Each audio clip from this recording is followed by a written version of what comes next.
Ibara ya 4 ya Katiba ya Jamhuri ya Muungano wa Tanzania. Ibara ya 4 inahusu utekelezaji wa shughuli za mamlaka ya nchi, yaani kwa ujumla inahusu utekelezaji wa shughuli za mamlaka ya nchi. Je, unazijua mamlaka hizo za nchi?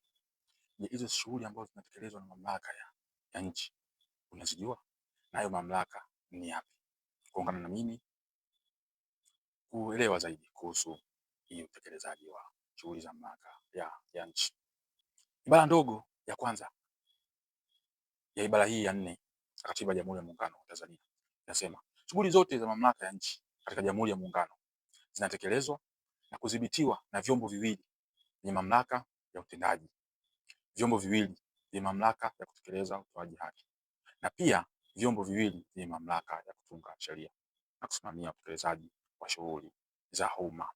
Sio mimi, ni katiba inasema hivyo kwamba hizi shughuli za mamlaka ya nchi zitasimamiwa na vyombo viwili ambayo ndio vyombo vyenye mamlaka ya utendaji na hivyo vyombo viwili vingine vyenye mamlaka ya utoaji haki, na vyombo viwili vingine ni vyenye mamlaka ya kutunga sheria na kusimamia utekelezaji wa shughuli za umma.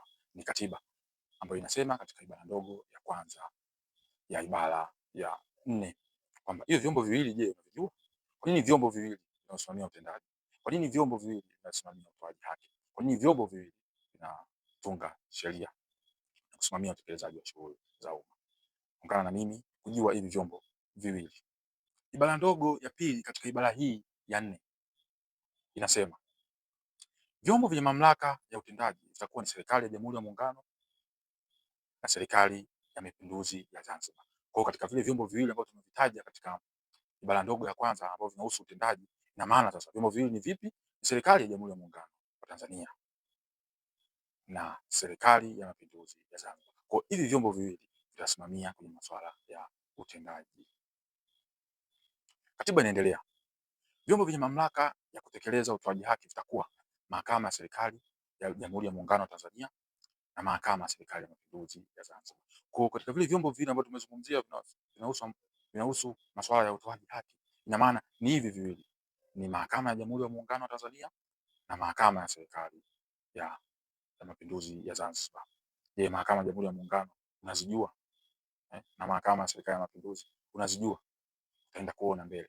Wewe tuendelee kufuatilia katika kipindi hiki ili kujua zaidi kuhusiana na masuala ya kisheria pamoja na katiba ambayo moja kwa moja yanagusa jamii bila jamii yenyewe kujua. Katiba pia inaendelea inakwambia vyombo vyenye mamlaka ya kutunga sheria na kusimamia utekelezaji wa shughuli za umma vitakuwa ni Bunge na Baraza la Wawakilishi.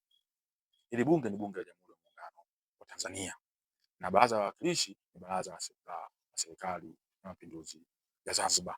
Kama mnavyojua kwamba kule kuna wawakilishi tunaita wawakilishi ambao wao wawakilishi kule wa Zanzibar wana baraza lao, ina maana watashughulikia kwenye masuala ya kutunga sheria zao, na sisi tuna bunge letu la Jamhuri ya Muungano wa Tanzania ambao linajumuisha wale wote wa wawakilishi ambao wako kwenye baraza kule la Zanzibar ambao wanakuja huku wanaungana na sisi kutengeneza ili bunge la Jamhuri ya Muungano wa Tanzania. Lakini wanakuja kwenye wakati gani?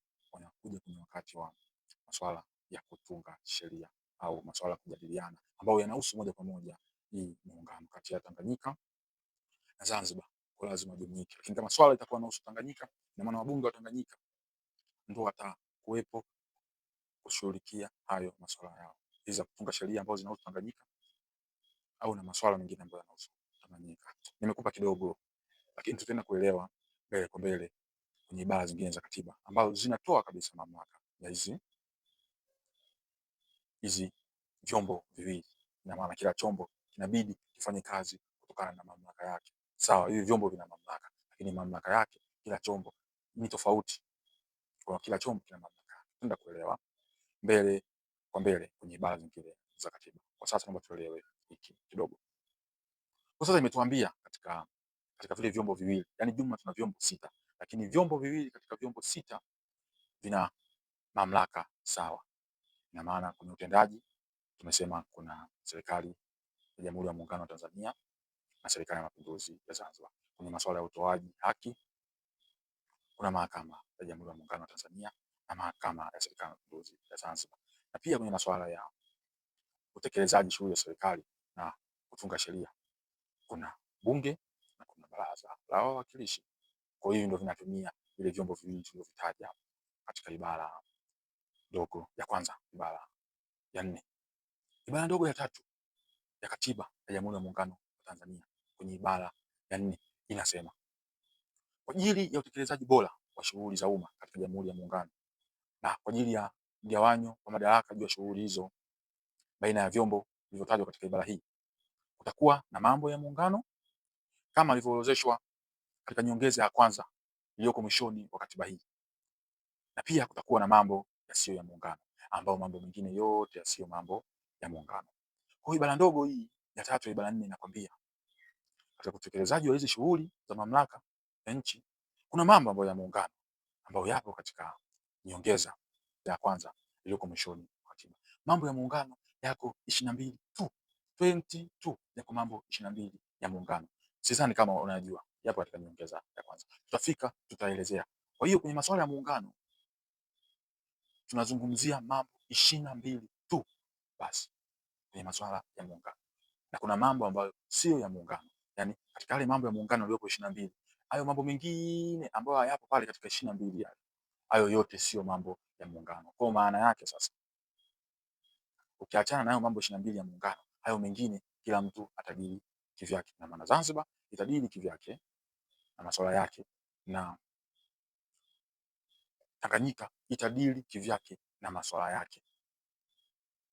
Hapo katiba imeonyesha katika utekelezaji bora wa shughuli za hizi za serikali ya muungano. Hiyo ni ibara ya 3. Sio mimi, ni katiba imesema wazi kabisa. Sije kusema kwamba mimi ndio nimesema. Hapana, katiba. Sisi tunaishi kwa misingi ya katiba na sheria. Nchi zetu zinaongozwa kwa misingi ya katiba na sheria. Nchi yetu inaongozwa kwa misingi ya katiba na sheria. Kwa ni katiba imesema, ni tunabudi kuifuata. Ibara ndogo ya 4 katika ibara hii ya 4 ya Katiba ya Jamhuri ya Muungano wa Tanzania inasema kila chombo kilichotajwa katika ibara hii kitaundwa na kutekeleza majukumu yake kwa kufuata masharti mengine yaliyomo katika katiba hii. Kwa ibara ya 4 sasa, baada ya kuelezea ibara ya 4 kule ya kwanza, ya pili, ya 3, ya 4 sasa, ibara 4 ya ndogo hii, ibara ndogo hii ya 4 inakwambia sasa katika vile vyombo vilivyotajwa pale juu, ambao vyombo tuseme ni 6, lakini kila vyombo viwili vina mamlaka sawa. Inasema kwamba hiki chombo sasa au hivi vyombo vilivyotajwa katika ibara hii ya katiba, yani katiba hii imehitaji hiyo vyombo kitaundwa na kutekeleza majukumu yake kwa kufuata masharti mengine yaliyomo katika katiba hii. Ina maana sasa hivi vyombo baada ya kupewa mamlaka yake katika utendaji, utoaji haki, kutunga sheria na kutekeleza shughuli za serikali au za umma, ina maana sasa hivi vyombo vina majukumu yake, ambayo majukumu yake tunayapata wapi? Tunayapata katika katiba hii.